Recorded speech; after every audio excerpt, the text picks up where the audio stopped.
Good morning. It is a cool, crisp morning. Almost reminds me of fall.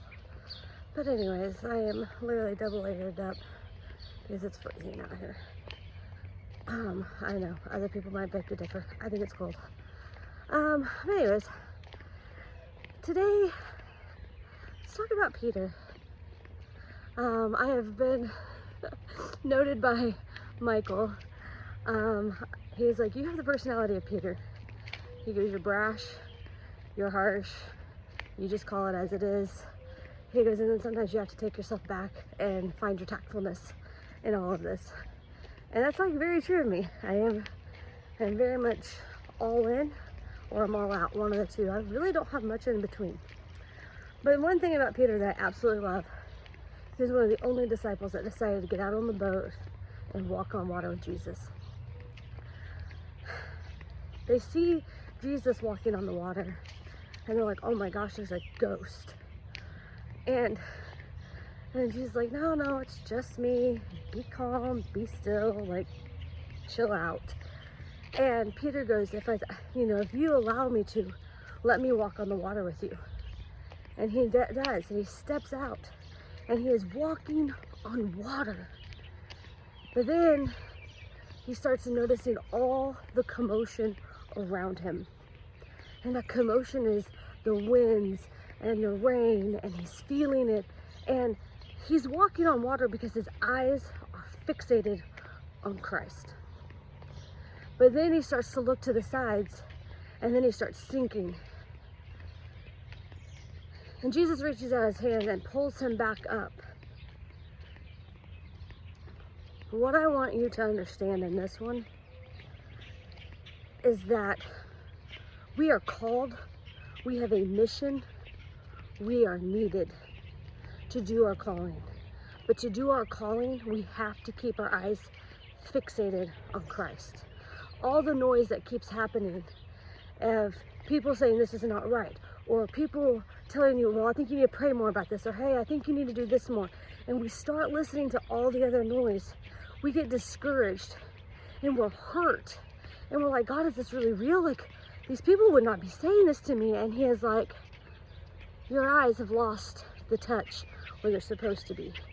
You've allowed all the wind and the rain and the scariness of a storm around you, and you lost where you're supposed to be grounded in. If you are called to do something, you are called to fixate your eyes on Christ. Stay in the Word, stay in prayer, and live like you have no other option but to rely fully on God. When we do this, we can stay on our mission and we can complete it. And we can literally follow God 10 times easier. But when we listen to the outside noise, and we listen to all the other voices around us telling us, this is wrong, you're not supposed to be doing this, and you know from God. Last little section I want to add on to this is that in my devotional today, it said partial obedience still equals disobedience. So if you're not all in, and you're not jumping head in, and you're not following fully, you're walking in disobedience. That sucks, because God asks us to follow and to obey at all costs. He asks us to forsake everything else for the calling of God. So when Peter stepped out on the water and he fixated his eyes on Christ and he was able to walk on the water, everything was fine in his world. It wasn't until he took his eyes off of Jesus and his eyes off of what he was supposed to be doing did he start sinking. So what has God called you to do to obey fully? And where are you partially obeying to still keep control of your life, but give God just this much control?